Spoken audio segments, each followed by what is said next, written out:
तो राजकोषीय घाटा ज़्यादा हो गया, ऑब्वियस सी बात, समझ में आ रहा है। तो यहाँ पर आंसर क्या होगा? B answer. तो ये दोनों चीज़ें मैं अच्छे से क्लियर कर चुका हूँ। तो बजट वाला लेक्चर देखा होगा तो आसानी से आप समझ पा रहे होंगे। ठीक है फ्रेंड्स?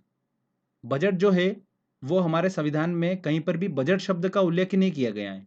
उसकी जगह पर क्या शब्द का उल्लेख किया गया है? वार्षिक वित्तीय विवरण। इस चीज़ का भी ध्यान रखिएगा। वार्षिक वित्तीय विवरण का हमारे संविधान के 112 में उल्लेख मिलता है। ठीक है? भारत सरकार के बजट के आंकड़ों में कुल व्यय और कुल प्राप्ति के अंतर को क्या कहते हैं? देखिए अभी हमने देखा total expenditure minus total receipts क्या कहलाता है? बजटीय घाटा कहलाता है। तो आंसर क्या होगा? B answer. चालू वित्तीय वर्ष के परिणामों को आधार मानकर अगले वर्ष का बजट तैयार करना क्या कहलाता है?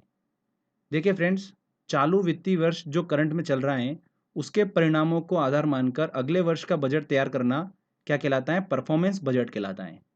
जीरो बेस बजट क्या होता है?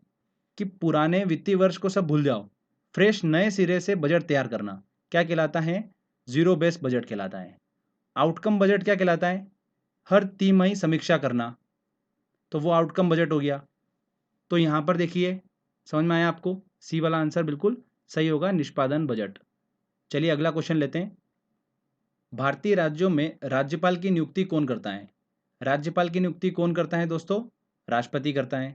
इसको शपथ दिलाने का काम कौन करता है? उच्च न्यायालय का मुख्य न्यायाधीश। जो हाई कोर्ट का मुख्य न्यायाधीश होता है वो उसको राज्यपाल को शपथ दिलाने का काम करता है। राज्यपाल के लिए मिनिमम आयु कितनी होना चाहिए? 35 वर्ष होना चाहिए। तो ये कुछ बेसिक पॉइंट है, पता होना चाहिए आपको। 6 वर्ष की आयु से 14 वर्ष की आयु के बीच के सभी बच्चों को शिक्षा का अधिकार, ये हमारा क्या है? मौलिक अधिकार है, मूल अधिकार है। बी आंसर इसका सही होगा। निम्न में से किसको हटाने का प्रावधान संविधान में नहीं है? देखिए संविधान में गवर्नर को हटाने का प्रावधान नहीं दिया गया है। ठीक है, राष्ट्रपति इसको मनोनीत करता है, राष्ट्रपति हटा सकता है। महाभियोग की प्रक्रिया द्वारा गवर्नर को नहीं हटाया जा सकता।